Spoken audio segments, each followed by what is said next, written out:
Hello, viewer, wherever you are. I trust that the Lord has kept you well. Thank you once again for making time to join us on our show. This is Louis, and I'm doing it again. If you missed the previous ones, you missed the first one, the second one, this is the third one. You have some catching up to do, and the discussions we have will make you follow the rest at once. And this is going to be good too. I'm happy to have my friend Kwame. Yeah, thank you very much, Louis. Right? Thank you. I know it's been a while. Yes, it has. But I'm also a bit absent, so I'm also saying, okay, can I catch up and do this for a while later? And you still find, okay, maybe you missed the equipment, but I'll come and see what to do. Right now, there's so many conversations going on in the country. Everybody knows everything about everything, and they do nothing about anything. I don't even know how we arrived at that. Yeah, maybe even I just ask you, when was the last time you had one of those meetings or workshops that talked about how to handle Kenya's money? Because we're going to talk into detail about money and your connection with it. When was the last time you sat somewhere where they discussed it? Because I think it's just this is a talk show. Well, I think about 5 or 6 weeks ago, I was a part of X chat, right? Those, X spaces, in which we were speaking about what budgets have achieved over the last few years. Over the last year, and what the new challenges were being faced by the new cabinet secretary, of course, PS Mbadi. So that's CS Mbadi. So that's where I was. I think that was the most public. Otherwise, of course, I work in an office in the Institute of Economic Affairs where people discuss these things almost on a day-to-day basis. By the way, up until when? The other day, we're still seeing government being formed. Yes. I think we'll continue seeing it till the end of the gig. I don't know when that will be. There is a proliferation of analysts and prophets, by the way. Prophets come to your job. No, but yes, sometimes people try to make us prophets by asking us, what do you think will happen in the next few years? And frankly, nobody knows. But I think the main thing that people are concerned about is that, yes, this administration came in, we're talking about the political administration, came in 2.5 years ago, half their term is gone, and they're still marking time on, it's like a Formula One race, and they're just driving the engines, and they've not gone, because in terms of achievements, people think that this administration hasn't achieved much, even though it came, of course, coming with the view that, look, we care for small people, and we're going to change government and make sure that it works for them. But everybody seems to still think that the report card shows they haven't done well. I like that. They use that a lot. That they care about small people. They care about the underprivileged. Yes. Except that's what they say. But the doing part is still very foggy for me. They say so much, and now, all of a sudden, the country is wrapped up with all the problems we have. We had to throw in a girls' school because they had a play that the Hill didn't want to see, which they've already seen, I'm sure, because they must have had a head in to say, this one won't go. Louis, that's the thing that anybody who, everybody cares. If you pay your taxes in Kenya or you live in Kenya, that's the thing that just gets you worried. Remember, I was not a dramatist because I'm not good at it, but a high school play, 14, 15-year-olds. What is this play that 14, 15-year-olds would perform? 15-year-olds would perform that's such a threat that we actually need to get, were those paratroopers or basically a special unit of the police to try and stop it from being performed? What is it? It's just a reflection of the fact that we are majoring in very trivial stuff. And then the real things that Kenyans actually want to see attention, effort on, are not getting that attention. So once again, it's just telling you that here is an administration that's so obsessed with tiny little things and putting schoolgirls in their 14, 15, 16-year-olds. What possible threat are they more than food inflation, where people actually, for 3 years consecutively, have seen their food budgets go up, and there's not a satisfactory answer for when it's going to be moderated. So that's it. Looking at the spec and leaving the log all over. Yeah, but everything is being discussed apart from when do we do the things we said we would do? And now that's exactly why I've invited you to speak to us, because I know you have a lot of interaction with the monies that end up in or go away in terms of memories or in terms of packages. This is money to Parliament. That's what you do. Yeah. And this is how Parliament is supposed to work. I am obviously averse to saying oversight because I'm so tired of that word oversight, because the same people who keep crying out oversight farthest from it in terms of behavior. That's how they are. Yeah.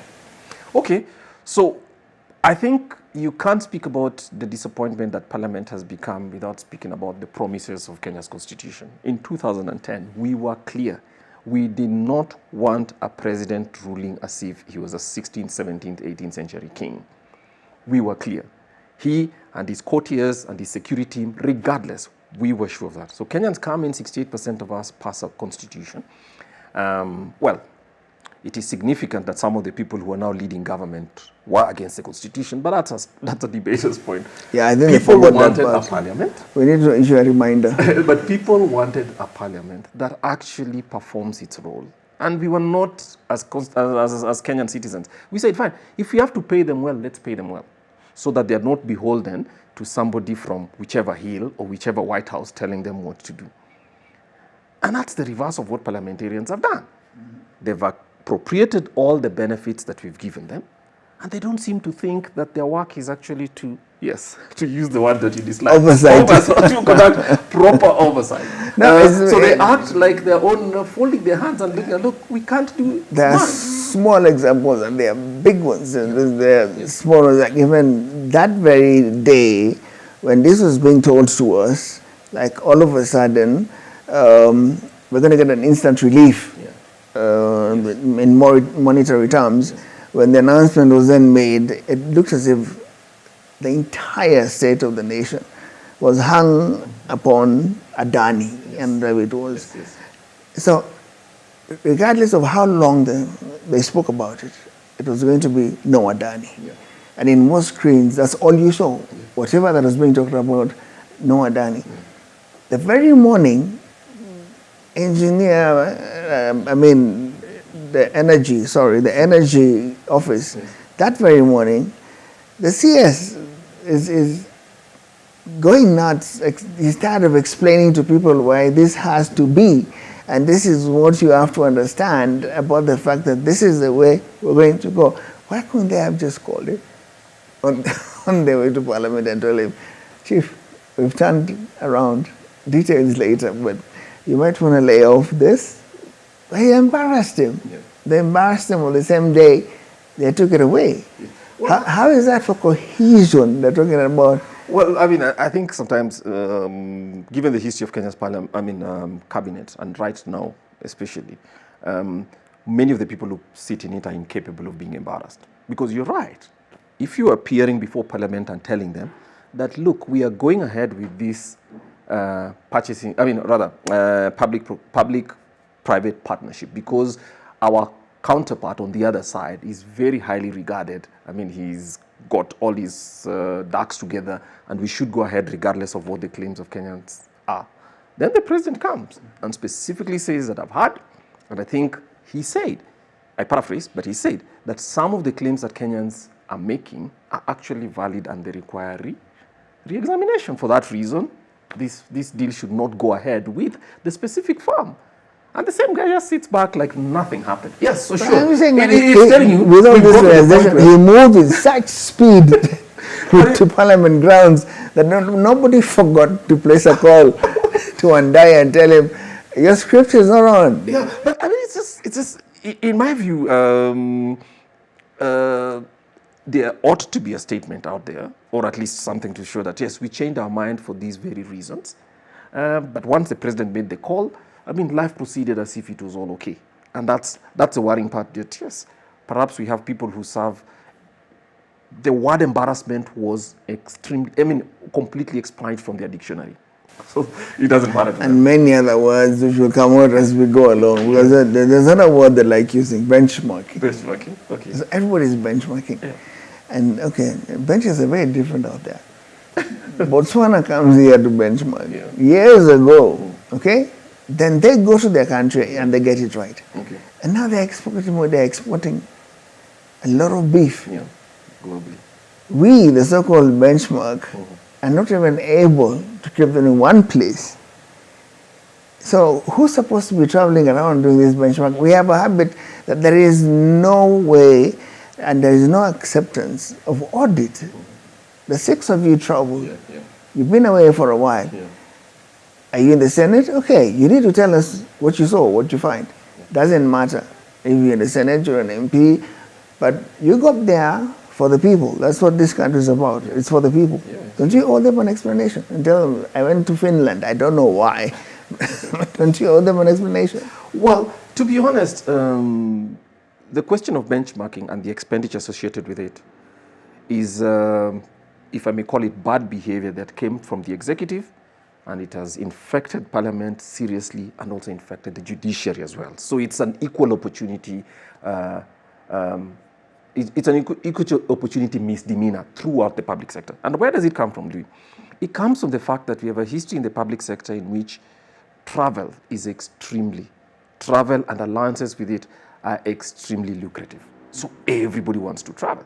And then Parliament, which forgets again that they're supposed to have at least controls on spending on the executive and controlling the national pass, they say, oh, so you guys also go on trips. Fine, we'll find our own trips. But the redeeming thing for Parliament, I think, and those trips need to be controlled, to be honest, in terms of their costs, and the Salaries and Remuneration Commission allowed those the allowances to stay as they are, so there's quite a lot of abuse. But I think Parliament usually comes back with a report. I am sure the executive does, and somebody in the judiciary does as well, but at least you can see Parliament's report on their website. The other guys don't. So in terms of accountability, Parliament at least tries to complete the circle. They never tell you how much money was associated with every trip. Do they really? Because I asked from a position of, Yes. of interaction. Yes. I did ask this. Yes. I asked it to the very country which we should be closest to abroad. Yes. And I was there Yes. with the members of parliament. Yes. I was in their country. Yes. And I said, you people are so close to us. Yeah? I don't know why we're so proud of saying they colonized us. I don't know where there's pride in that, but you come. So I asked them.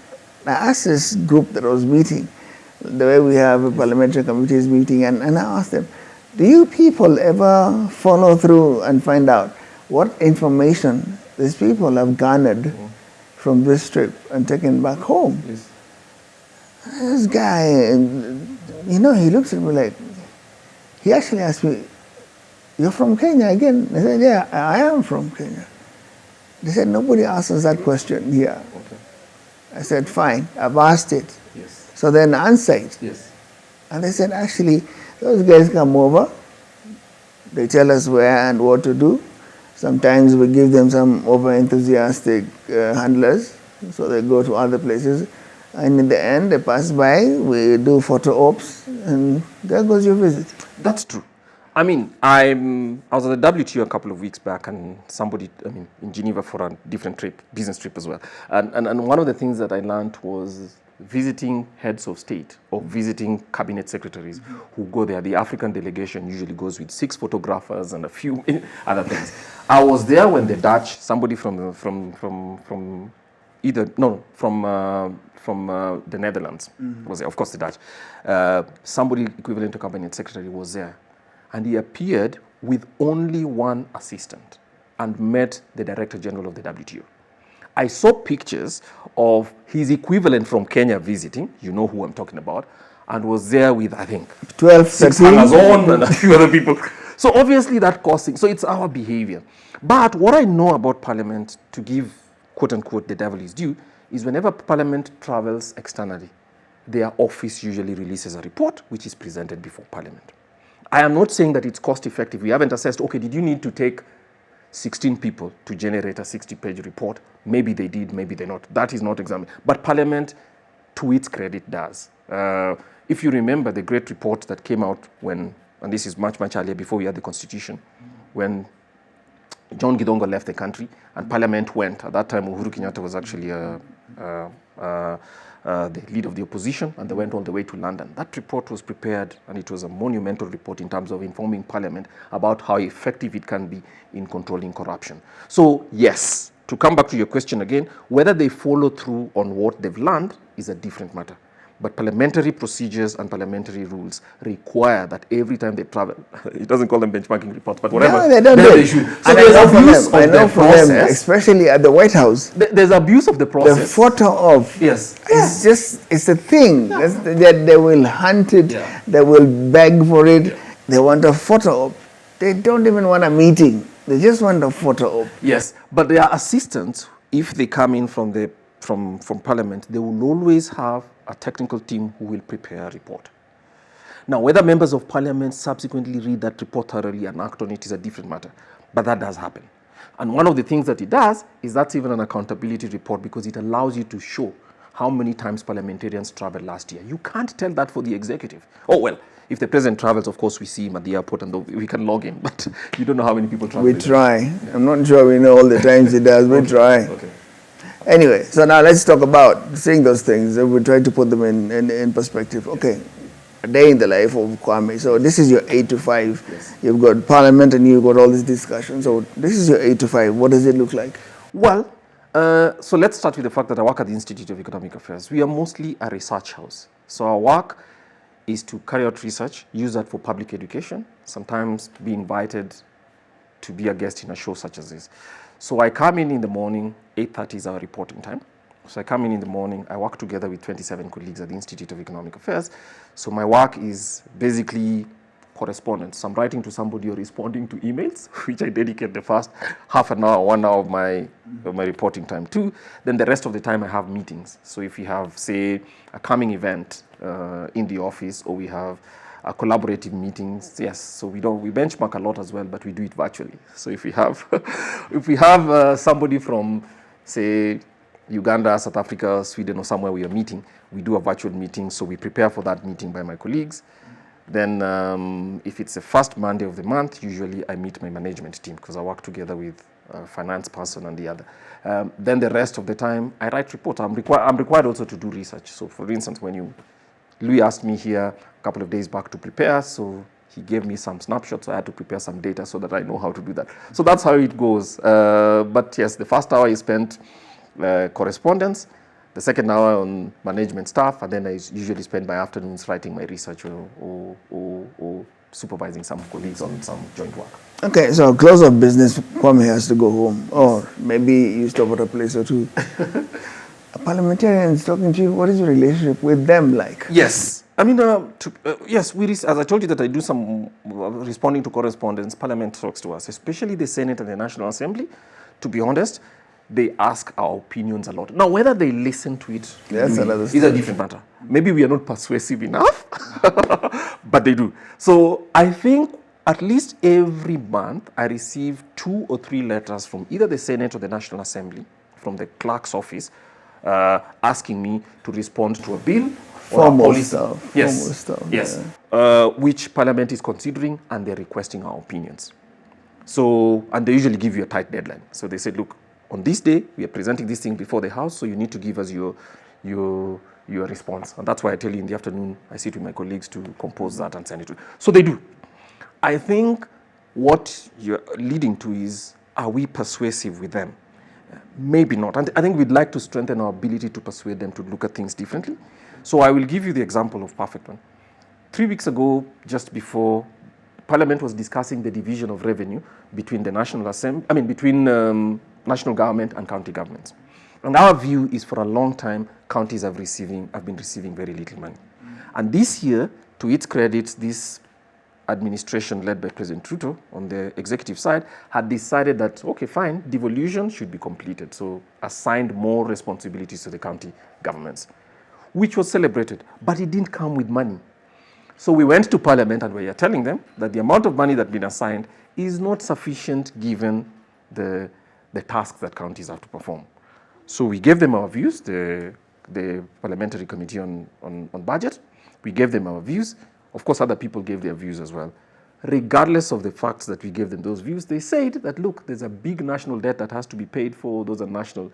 So they kept the advice of the Treasury. They kept the advice of the Treasury. So we were not persuasive, but the fact that we were there, we were invited to give a view, is something that we have to be hopeful for. I mean, we have to be grateful for. At least we have half the step done. So would you say you're cordial or friendly or just informative? How would you describe your relationship with Parliament? Parliament is usually very friendly. I think Parliament, of all arms of government, I think Parliament is one of the most friendly to, at least to me and the colleagues that I work with. They don't always listen to us. What is the language you which use? is fine. What is the language you use? Well, because if you have a letter signed, by the fellow. But no, if you have a letter, Louis, if you have a very formal letter on official notepad signed by the clerk of the National Assembly, it is a formal event. You're even given instructions about how to send. So obviously it has to be a formal event. I mean, I can't come in a polo shirt. You're instructed to also be formally dressed when you're meeting them, which is fine. So obviously that language has to be formal. So we need to find a way to, in light of that formality, to alert them specifically, to persuade them that some of the stuff we are telling them is actually workable. I think what happens, to be honest, and let me say this, the executive is very good. Even the Treasury, I say this respectfully, is very good at scaring Parliament. What we in Kiswahili would call kuuziwa uoga. They are told that, oh, no, if you just change that money by giving the counties an additional 1 billion shillings, we will crash. And Parliament, being a little more, they are too differential to the presidency and the Treasury that they will not change things that are even in the interest of their own constituents. Yeah, so that's one of the things that we do. So we can't scare them enough, but somehow the Treasury and the executive is good at scaring Parliament to keep to a given line without necessarily changing things. Yeah. Right. Yeah. So when it comes to a situation where you find Parliament is making statements and then they run into trouble with the office of, let's say, the director of budget. Control of budget, yes. Do you join the fray or you just watch from front seat benches how this is going to go? Okay, well, the control of budget tends to control spending outside. So the control of budget is basically the role constitutionally is to approve withdrawals from the exchequer based on what Parliament has approved. So in general, she asks, or the office, let me say the office asks, County X or Department X wishes to withdraw this amount of money or to send this amount of money to this specific department. Was it approved? Is it in accordance with all the requirements of the law? And so they do. So it's basically like a gatekeeper thing. I use gatekeeper advisedly to ensure that money is being diverted for the specific purpose and it's going to the right accounts. So very rarely do they have problems with Parliament. But the Office of the Control of Budget has a lot of complaints coming from county governments. And you've seen a couple of things. Because county governments sometimes say, and you find county government secretaries coming all the way from the county, or other members of the executive committee, and they are camping in Nairobi because they want their expenditures approved so that they can have the money floated to them. And it's been a little untidy because nobody mentions it formally, but in informal conversations, some people say that, look, some officers sitting in the office, not the control of budget herself, but there's some officers sitting in her office, arm twist county governments by asking for kickbacks in order to release their cash. This is true. Yes. It's been claimed in the public sector. I mean, you can see some of your colleagues in the media have themselves reported it. And we've seen direct complaints. The Legislative Assembly for County Governments, which was conducted as well a month ago, I was sitting in one panel in which somebody said that, look, we spend so much time in Nairobi trying to get our releases approved because some of these guys know that we are under pressure to spend up there, and some of them try to take advantage of us by asking us to give them kickbacks. It was stated. Now, whether that's true or not is subject to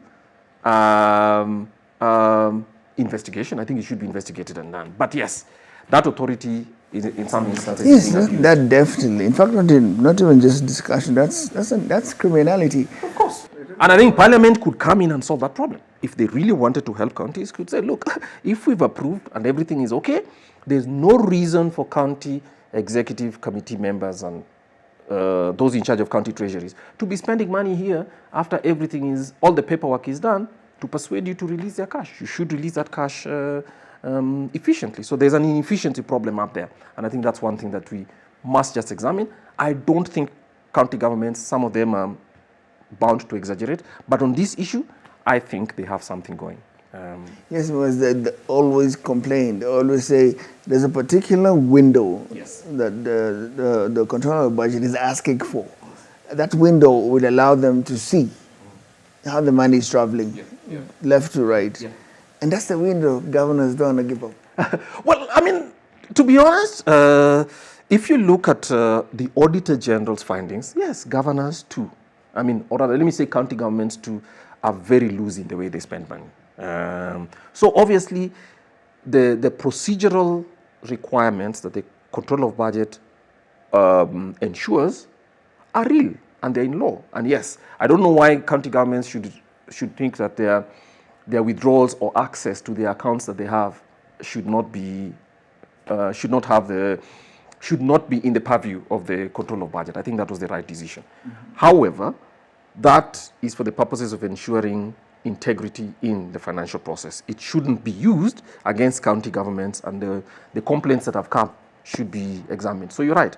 Every time one government institution has authority to do something, we also have to understand that there's a possibility of its misuse to generate rents for those administrators or managers. The some were just waiting for that. They're waiting for it. Yes. When they stick them in, and they'll come with their own knife now and pull out what they want.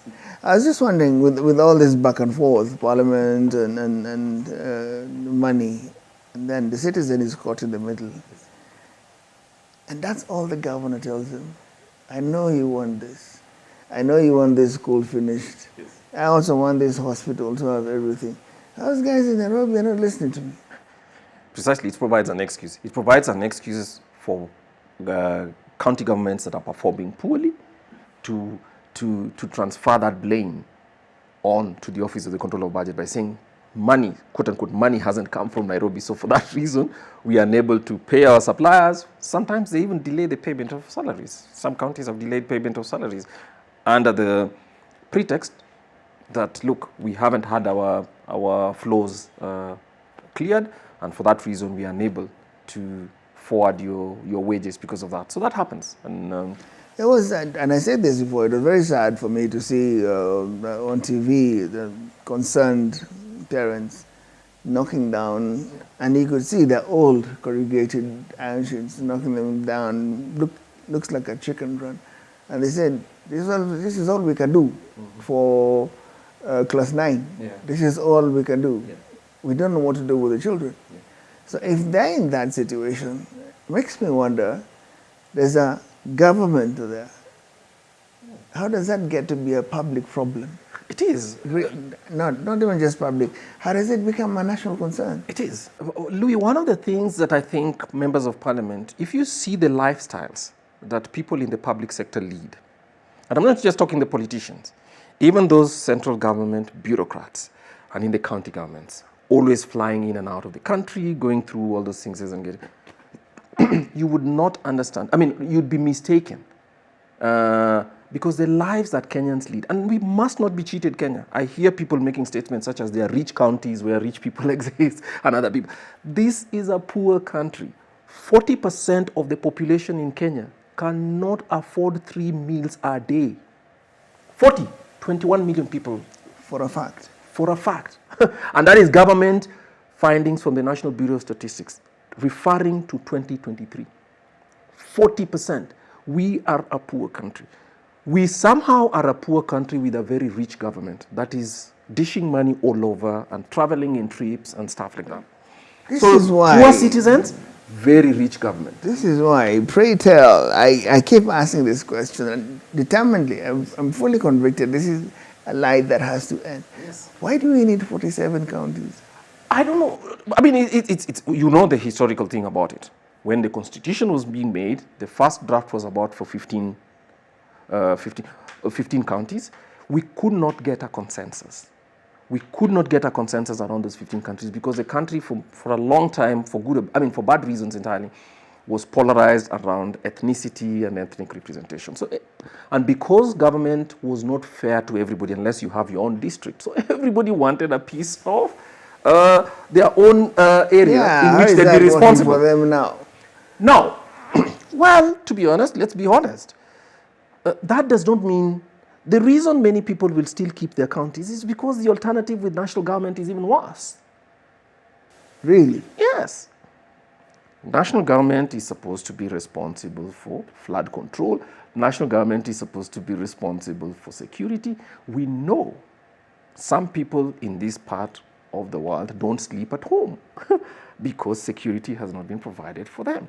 So while the point is that the national government was taking so much money and so dysfunctional that people have no choice but to go. I mean, I've worked in countries in this place in which people say, don't talk about counties like that. The very first time we saw streetlights in this small township, it was constructed by that national county government and the county government national government has been here 60 years, county government have been here 13 years, give them a break. Now, that's how we start to justify and lower our standards on corruption. By saying national government is very corrupt, county governments are corrupt but less so, and they're spending the money here anyway, give them a break. So they're a lesser evil. So they are a lesser evil. That's the unfortunate narrative that you and I as citizens now have to confront. Because for many people, they know it. If you wiped away the county governments, the signs of government would only be there in terms of government force. The chief beating up people in the streets, in the village, and the police whenever something goes wrong. So once in a while, the headmaster in the school, that's it. They don't see water. Kids die of malaria like we are war zone and stuff like that. So that's the unfortunate political thing. But the people I blame are members of parliament because they know the people they represent. The people you represent don't get close to a chopper. That's not their dream. Their dream is this: can I have water flowing, even if it's not in my homestead, in a tap somewhere where I can get clean water? Louis, last week we had 100 people from cholera. Cholera is not a disease of affluent societies. Cholera is a disease of poor prioritization of spending. Why should we have cholera in the city, Nairobi, in the city, in this day and age? And what do you have? The smartest dressed governor in the world. Come on, guys. Come on. We have to get our priorities right. Hold that thought. I am still following the fact that we do not need 47 counties and God knows how many MCAs. I don't even like that name, MCAs. Sorry, I don't do this to make friends. I'm just making facts. So, that's true. Back in a minute. From Mombasa to Kisumu, Nairobi to Nakuru, Prescott Engineering Solutions is at the forefront of Kenya's construction boom.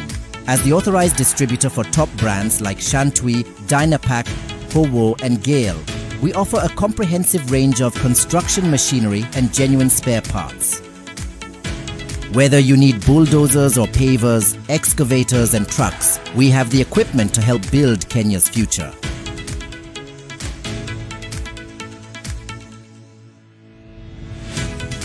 With decades of global expertise and a passion for local success, our state-of-the-art machinery and dedicated support team are ready to tackle your toughest projects. Don't settle for less when you can partner with the best. Join us in shaping Kenya's skyline. Visit our website for more information.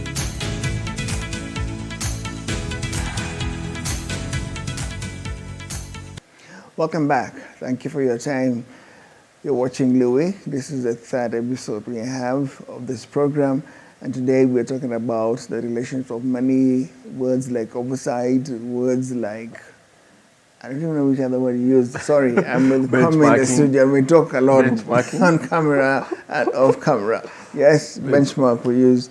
And we were trying to understand your relationship, and we're trying to understand why parliamentarians, at least some of them, have value. They've understood the value of your work. If you had to measure from 400 and how many? Well, for members of parliament? Yeah. There are There are 349 members of parliament. So some appreciate what Some do. your work means. Some do. I mean, parliament, just like every society, is not one group. There are members of parliament who actually is. And they tend to be not necessarily, the problem is parliament is divided between those who are now in opposition and the others. It tends to be some from both sides. Some people will come and ask, look, how do we make this better? So there's that, it's just not enough, and I think they need a little bit more support. But yes, we have members of parliament who come and seek our opinions to be able to respond to their legislative work. And so we're talking of this, in fact, we're talking about this load. There's a title for it, Punguza Mzigo, that Cyprian was explaining. Is one of the concepts they're trying to sell, that this governments, these county governments have to be reduced. And I am so sure you would know better. There's a lot of money that will be saved in the way that they are. Yes, there was a reason. We were in a crisis in 2007. Nobody's going to argue about that. Okay. It's the first time we had, a cabinet of 40? Yes. But we were imagining, as sanity came back, now we have a cabinet that has sane numbers, and we don't have the office of, I don't know what, CAS, whatever that is. Yes. How come it hasn't trickled down to the communities?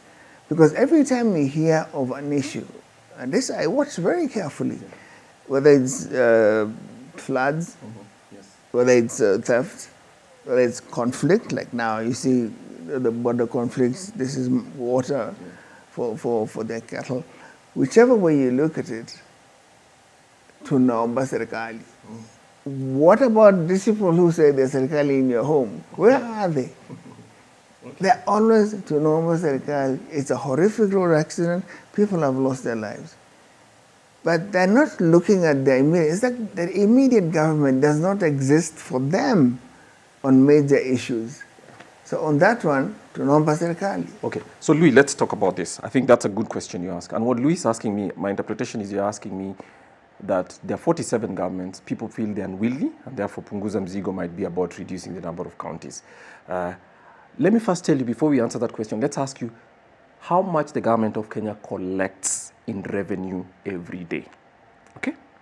Now, if you take the numbers that were presented in the budget policy statement for this year, the government of Kenya expects to collect about 7.5 to 8 billion shillings every day in revenue. 8 billion every day. 8 billion every day in revenue. Okay?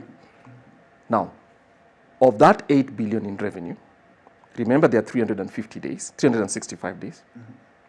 The amount of money that goes to counties is 50 days, 50 days.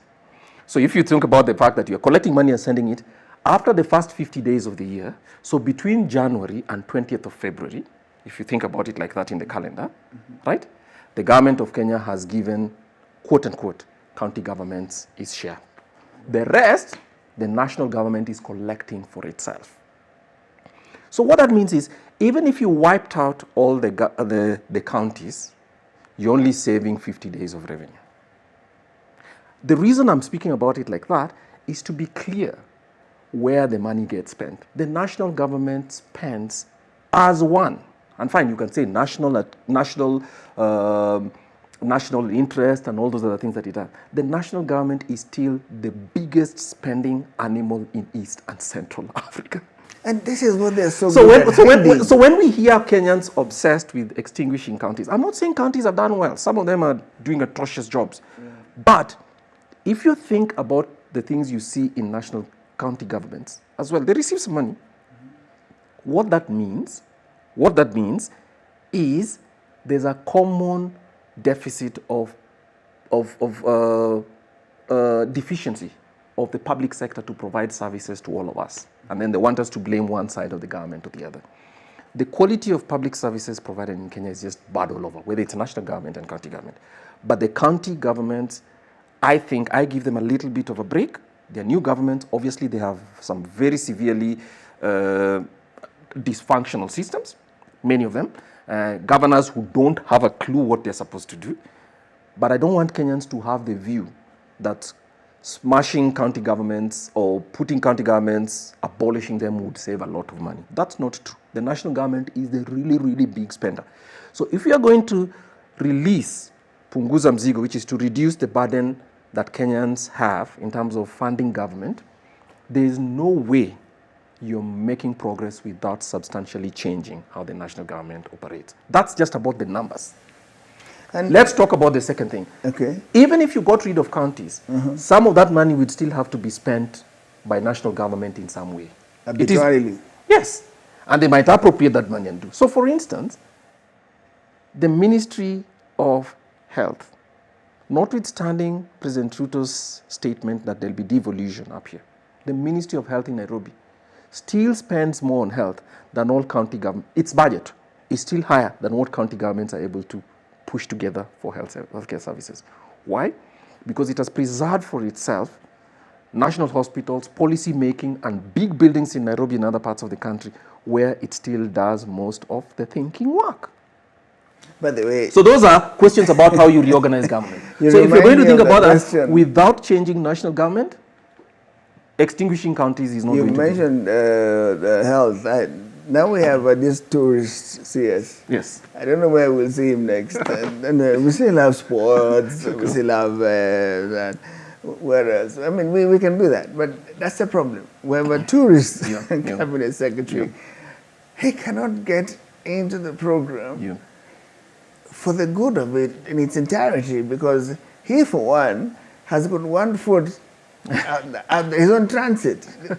This guy he's always on transit. He's not in one place, which tells you a lot. That's not the fault of the county. That's not the fault of the cabinet secretary. So it's telling you who are sitting there now, making decisions. My worry is they can't even have this discussion. Precisely. They can't raise the issue because everybody there wants to talk at a certain level. So they just sit and they're nice boys I think and the instability that we've had, three different cabinet offices. I mean, administrations. All in the space of 2.5 years, going into 3. Yes. So who do you hold accountable for what progress? I mean, you're changing them every day, or rather, let me not say every day, but at the end of every 12 months or less. That's one thing. So that absence of instability, and that's a national government problem. That's a national government problem. We can attribute it to politics, we can attribute it to the Gen Z riots, which I think is an excuse, or anything else, but that's it. So it's telling you there's something at the national government that's not going right. And who can keep them accountable? Number one is Parliament, which was where we started our conversation. It's Parliament that needs to tell the president. The level at which the information is messed up. But information is so messed up. That's why you find, like now our tourist cabinet minister is now suddenly also discovering things. And they always come in with some new discovery that was happening before, which was not fixed or was hidden. And somebody else lands somewhere, also around the merry-go-round, within a week, he has also made a certain huge discovery. Because, Louis, this is the problem with this place. Because I am going to fix it. Okay. Fine, Louis, We've been waiting for they should you. fix it, and they are. My view is that I usually give them the benefit of doubt. At the Institute of Economic Affairs, we require us not to assess them on the basis of their performance. So one of the things that I think is difficult for one person to perform, if you know you're not sure for how long your tenure will be, you're not too sure whether you'll be folding your briefcase again and going across the street to the next year. So that's part of it. So that absence of stability is a different one. So that's the first one, is just stability. The second one is, I think, and this didn't start with this administration, but it's something we've been going with now. We have reduced policy management to performative. It's performance. So people think they have to issue statements, they have to open ribbons, cut ribbons and all that. And then, I've seen strange people on TV. I never used to see them making statements.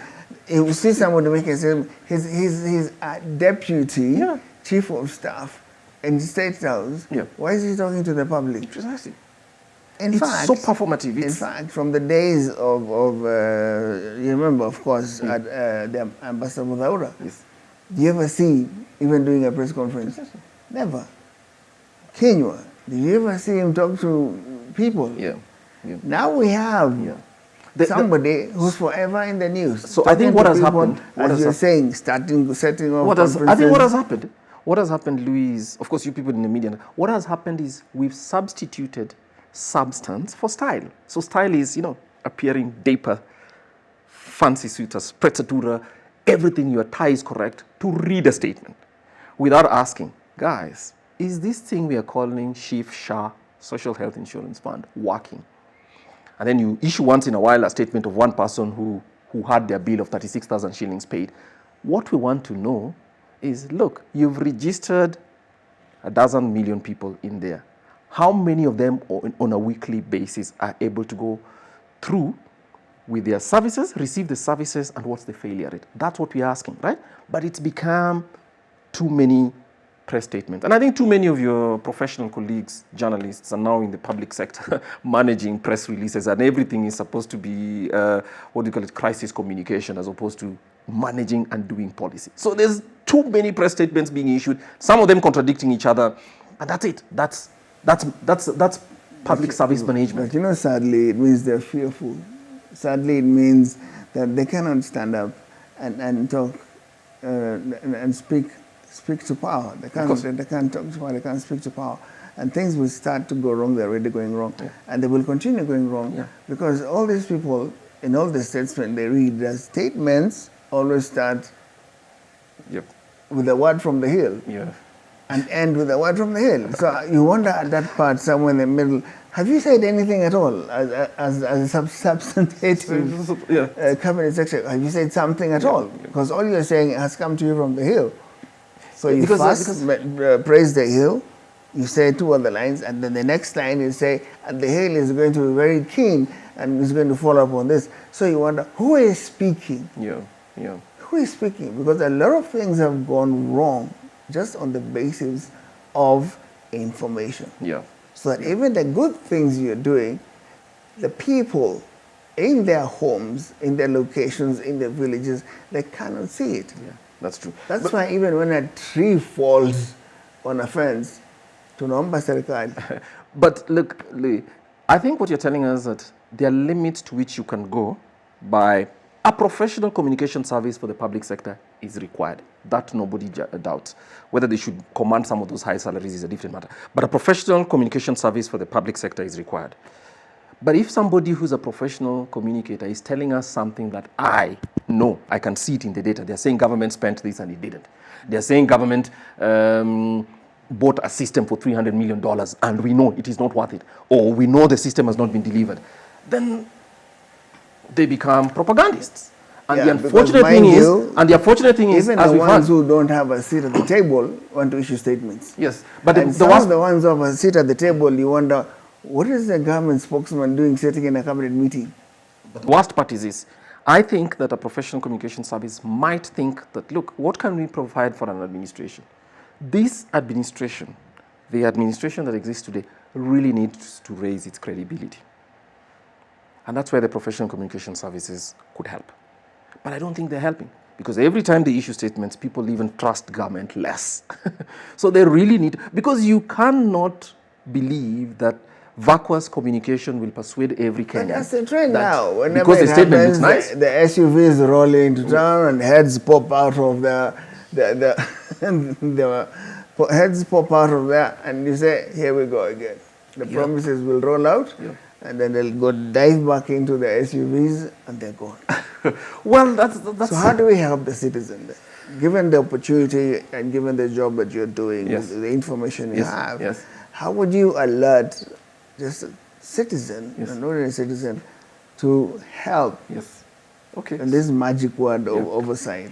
Where would you point them at to look at? What are the signs they should be looking for?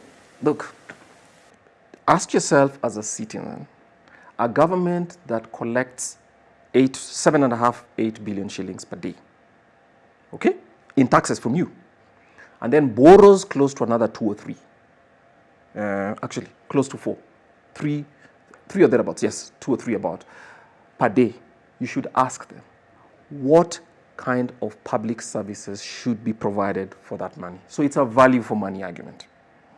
And frankly, it cannot be that you go to a school that's leaking, It cannot be to a school where you have 400 pupils and 4 teachers, for instance. And I'm not mentioning numbers I haven't seen. It's been reported in the press. It cannot be a school where kids are sitting on stones. And yet, in every public office that you see whenever things are being signed, you are seeing properly leather seats in which the national coat of arms appears. Yes. Huge. If you look at placards, Westminster, names. there are those green and those red seats. Not all of them have it. Only the speaker's chair and a few of the heads of, the head of the opposition, the loyal opposition, and obviously the prime minister's seat are the ones that are that have that kind of, that kind of gravitas, for instance, to say it. But So yes, right now we're in the middle of, I think, one of everything the biggest, is a government. we're in the middle of the biggest oxymorons ever. Yeah. Where outside we're being told Government that is legally playing- there should be another person speaking as the leader of majority. But when we go to the House, there is a leader of majority who is not the fellow who Yeah. we are told should be speaking Yeah. in that position. But now we are normalizing all the abnormal things that are happening. Kenyans are being told to normalize them, Yep. Just get with the program. This is not going to happen to you anytime soon. yeah. Now we are being told, take this bitter pill. There's no other way. We have to take it now, and then it will get better later. Yeah, for the dysfunction, I think Kenyans see it. Kenyans see the disorder. So, going back to your question, which is what you do, Kenyans should know. Ask yourself, if a government is collecting almost or spending almost 10 billion shillings, upwards of 10 billion shillings every day, what should it be spending money on? And this is what I think. One, it should be spending money to ensure that your kids go to school, there's a teacher, at least there's a desk, decent textbooks, and that the school is properly covered. As That's all. per the Constitution. Requirement, precisely. That's basic. Secondly, if you get unwell, at least you can go to a hospital, in decent time see somebody who can provide attention to you, have those tests conducted at modest cost and get you cured, right? You are not being threatened by a neighbor or somebody who's fighting over land with you. Protection the government can provide by saying, look, these are the laws, they will be enforced. It is not for governments to go around in choppers every day as if they are on a permanent campaign trail, or to be having a back and forth with the opposition or somebody else who would be back to the basics. If you're on roads, the roads should be decently safe, right? I mean, emergency services can be handled. All other things, to be honest, are just style, not substance. Because if Kenyans go to, look, Louis, I think according to government I think data, we're being haunted. No, We're being haunted yeah. by Moi. He said it. No. Moi said one day you will remember him because everybody knew if you want that road tarmacked, if you want that hospital to be activated as a level 5 or 6, do all you can to beg the president to visit. but we passed a constitution because we didn't want to have to beg anyone.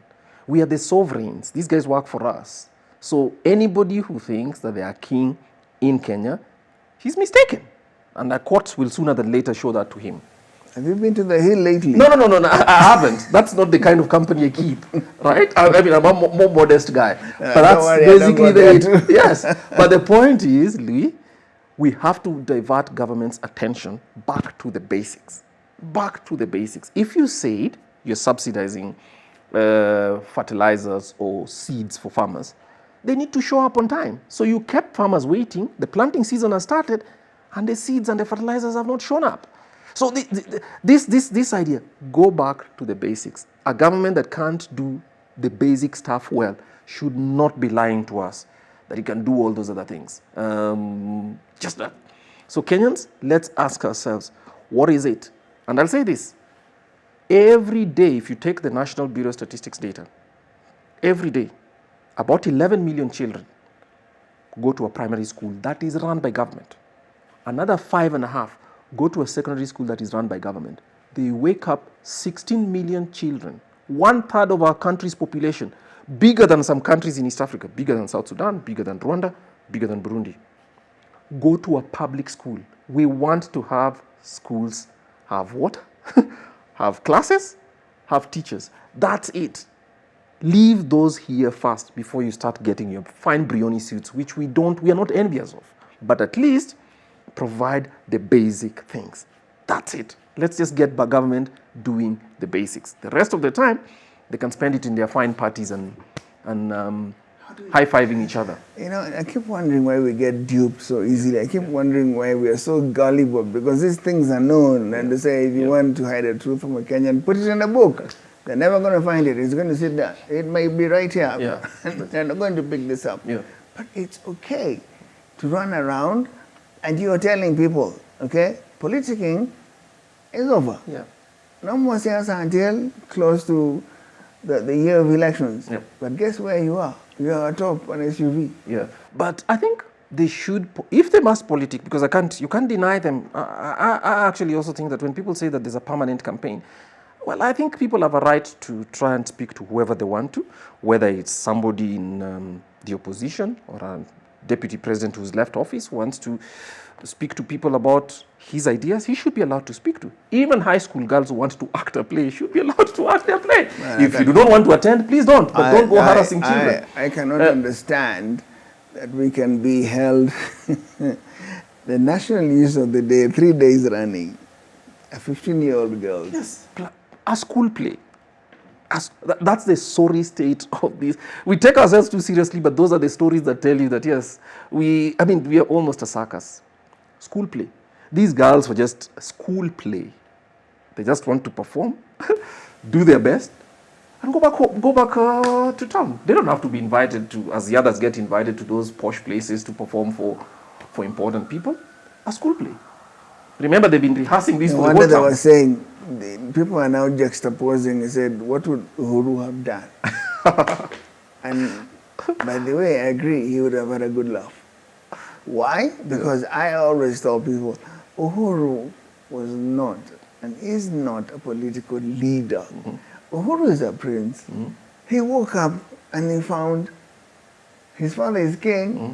He's a prince, third or fourth in line, okay. But that's all he knows. Okay, well, because Louis, if you're he very finds kind. something wrong, Louis, you're very and you've kind. seen how he behaves, he would walk around, he finds something wrong, the next he'll be asking whoever CS is near there, hey, why don't you put water in that tap? Louis, you're this very guy should kind. have water in that tap by tomorrow. Louis, you're very kind, because I prefer to hold presidents, whether still at work or departed, responsible for the activities and the things that happened during their time. President Uhuru was president when students were also tear-gassed, protesting about the school that had been taken up. So we can mention all these things. We have had a culture of big people using power to humiliate people who have a different opinion from them. And so that's something we need to change. I don't want to attach it specifically to a president who's here today. It's a concept for all. Yes, because the Constitution does not anticipate that you should be beating up children because they have a different view or that they have a play and they've qualified to perform. It's just smallness. So you might be a prince, but that's what happens under your view. You might be a hustler. This happens under your view. I don't think you're doing well, to be honest, to have to bully school children to win a political debate. That's not right. Into 30 years almost, now comes the promise, stop shouting. Give me my remaining term, I'll get this job done. Yes. And you're still atop an SUV as you say this. What are the chances? Well, I don't know. I'm usually not good at assessing political events. But No, it's in terms- true. But it's yeah, true, I want you to Louis. tell me about It's the true, money Louis. part. It's true, Because Louis. I don't know what to expect from Parliament anymore. No, I mean... For example, what yes. they did made a huge furor Yes. over the position of the head of the committee in Parliament that talks money. Yes. To what extent will they affect this money going around? Can somebody really sitting in one of those meetings just wake up and tell guys, I've sent 10 billion to my constituency. You guys deal with it. Take that to their stake. Well, that'll be against the law, and the Office of the Auditor General would actually point it back to Parliament. But Parliament needs to understand and not overuse this word oversight. Look, an oversight, it has three responsibilities: to legislate, to represent their people, and to have oversight as well. And most of that oversight is against the executive and other arms of government. The best way in which, in a presidential system such as ours, Parliament disciplines the executive is by refusing to pass its budget. By saying, look, Yesterday, you released the police to go and beat up kids. We are not funding that police force until you give us a proper statement.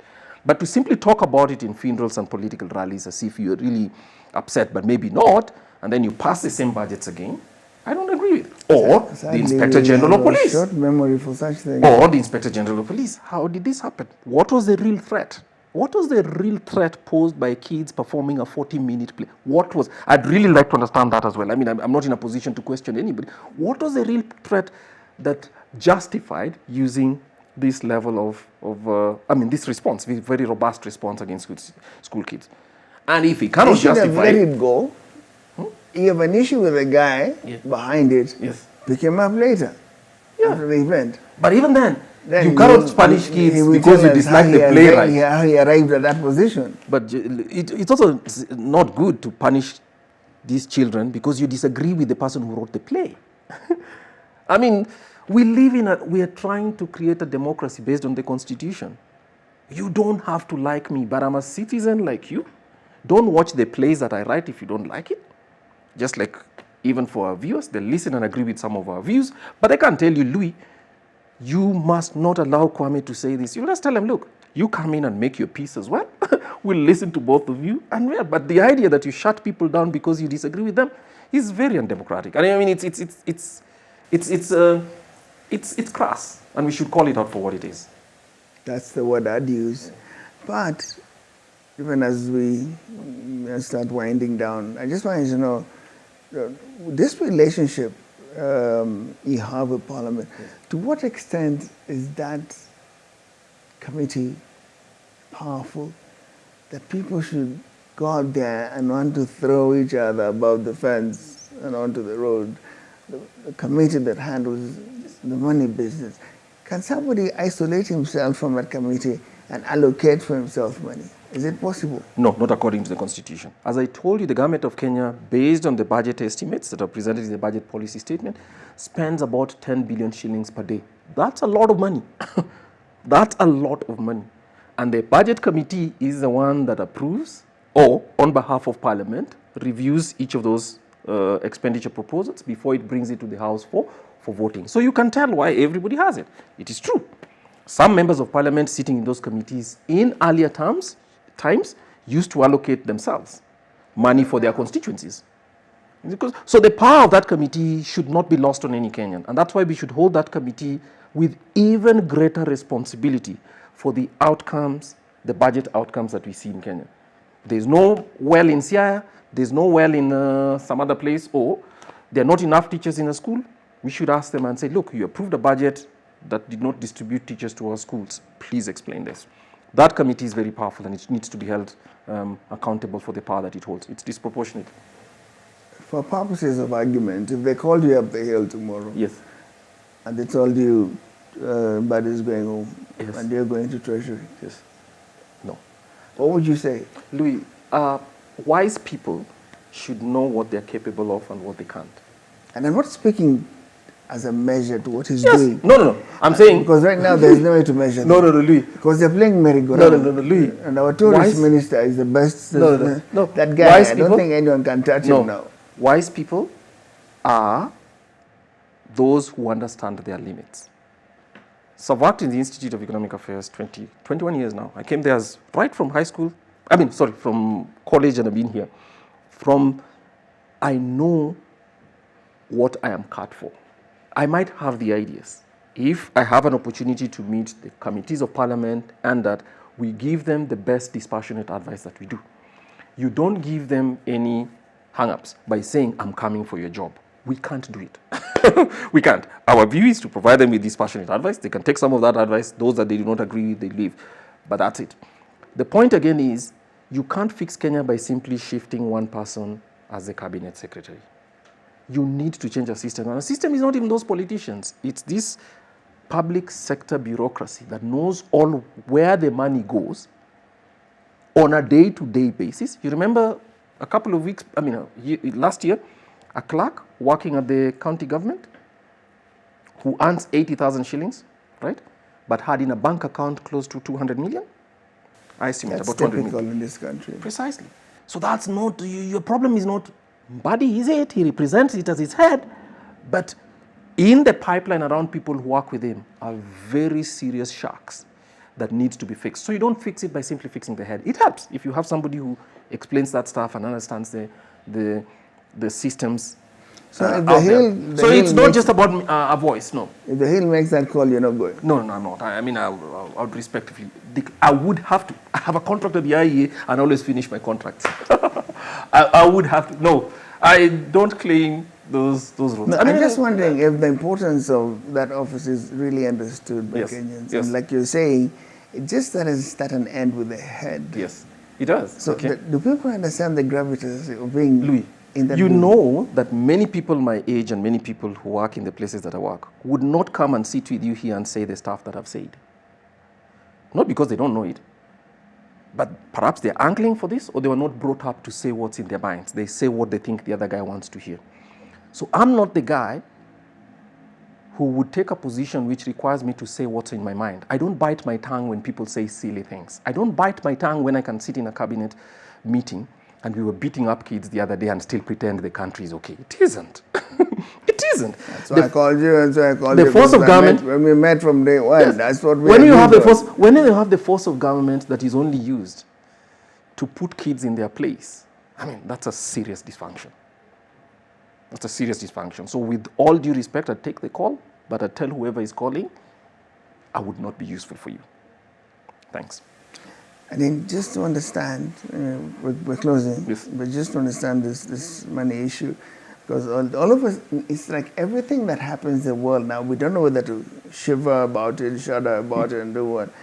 It's interesting what Trump has come up with Yes, now. yes. He's saying, if you're carrying a dollar bill that we cannot account for as the US, that's trash. You're carrying paper. But is this something they can do? I have not seen an official statement there. I saw a lot of screenshots about something like that. He can't. I don't think he can. He does not have the power to do that. Part of the reason is, and thanks again to countries that have constitutions that have been there for 250 years, there's a bit of separation of powers. The president is powerful, but I don't think the presidential fiat can be used to say, look, this money is not available. It's just like he cannot repudiate public debt in that place. So we can watch, something like that would probably go into court, but I also think that a lot of US dollars are in other parts of the world, including in Kenya. Some people probably in Kenya also have dollar accounts because there are banks in Kenya that have dollar accounts. I mean, that allow you to hold dollar accounts. So I'm not too sure that that is it. But what you're saying is, yes, we are seeing an administration in the US that has a very different view about how the world looks or how they'd like to shape it. And so everybody, just like you and I, yes, don't shudder, but keep watching and be alert to any changes that occur. Of course, you already saw rifts and the quake that took place by the US announcing new tariffs on imports into its own country. I don't think it's wise, but the US is just such a big country that it can actually make something like that go out there, and it will have serious consequences for many people. Are we okay being the number one importer of mitumbas in the entire continent? Yeah. Is that an okay position to be in? Okay, so let's first ask ourselves this. Why would people import and put on mitumbas? You see, Louis, you and I are in a very privileged position where you probably have your stylist who calls you every so often and tells you, oh, there are new shirts, Louis, please come and check your bit. But that's not where the average Kenyan lives. Remember, your average household in Kenya spends 45% of their income buying food. Food. So the reason mitumbas represent value for money, I am not saying that therefore everybody should choose them, is because Kenyans have very low budgets.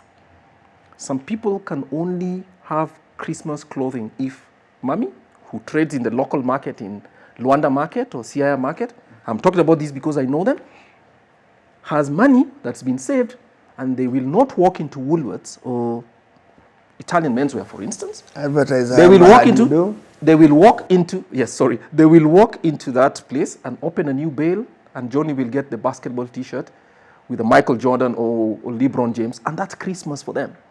So there's a difference between what we think people should live like and how they live like. So the average Nairobi person would probably be very offended if you told them that they're wearing Mutumba shoes or Mutumba things. But there are people for whom that's the best their family can afford. So that that level of Mutumbas is coming in Kenya is a reflection of Kenya's poverty levels. It is not that people are choosing to buy things that are dehumanizing to themselves. It isn't. So yes, that's it. And how strong would you measure our doctrines? Because we seem to jump at every new fad that goes on. And right now, we're asking for, the student exchange. Yes. We're now asking if there's leadership exchange. Can we get Traore for 3 months and send him back? Louis, thanks for asking that. You didn't ask me. I am only an economist. I don't know much about politics. But let me tell you this. I was born in the mid-70s. So 10 years after Kenya had independence. So I'm one of those babies. When we were kids, we were seeing in newspapers whenever daddy came home with those weekly review and everything else, you're seeing Kina Rawlings, Buhari on the cover of the political magazines. Those guys were mean, well-dressed military guys. We've been here before. Africa has made these same mistakes. Traore is not such a revelation as younger people think. Every time you see military people roll into the national status and start issuing statements that we are ruling because the others have failed, that's often true. The others have failed, but they are not a long-term solution. And I can tell you, if they don't leave immediately or sooner than later, we'll be back here now and you'll start to see how they get rid of their enemies. And the military are not cut out for leading prosperous society. We must not lie to ourselves. So Traore came because of a necessity and failures of another government. His own failures are on the way if he doesn't leave sooner than later. And let's watch. Yeah, they make that discussion when they look at the kind of crop of people in charge of this. And we have a lack of leaders to look up to. We have a lack of genuine benchmarks to look for. We still have people going everywhere spending money, and just gauging the work of this parliament so far regarding your direct relationship with them. Finally, as your last remark, how would you gauge them? Okay, my gauging is Parliament got extremely good powers and new space under the new constitution. They have not used it well. And my gauge comes from the Afrobarometer is an Africa-wide survey which asks people in countries such as Kenya what they think about it, and they think less of Parliament than even they think of the executive and all that. So Parliament is failing people massively, and I think if they look at that, it's it. So it's less than 20% approval rating. Less than 20%. No wonder there was not much noise about the Gen Z jumping in there. They said it's about time too. Precisely. People are disgusted. Parliament, especially Kenya's parliament, which should do much better, has not done well. Instead, people see them as simply padding their wallets, spending a lot of money, but they haven't done a good job holding the executive to account. So yes, I agree with that sentiment. They haven't done well. Kwame? Thank you. Anytime you need to say something that the regulars can't say because of what they do, you bring it here. Tk you very much, Lee. I can say it back and you can say it also. All right. Thank you for your time, viewer. 1, 2, 3, 4. What are you watching? This is Louis. See you soon. Hi everybody, how you doing? Welcome to Status Studio. This is one of the top studios here in Nairobi. Trust me, when I discovered this studio, I haven't been anywhere else. First, their sets. They are pretty amazing. We have the pinks, we have the maroon, we have the blue, blacks. Just all beautiful colors. And obviously, they have white because that's what some of us love. So guys, if you'd like to come, do a photo shoot, your wedding pictures, if you want to do birthday parties, anniversaries, graduation, anything, the place to go is Status Studio. It's on Biashara Street, Yala Towers, 5th floor.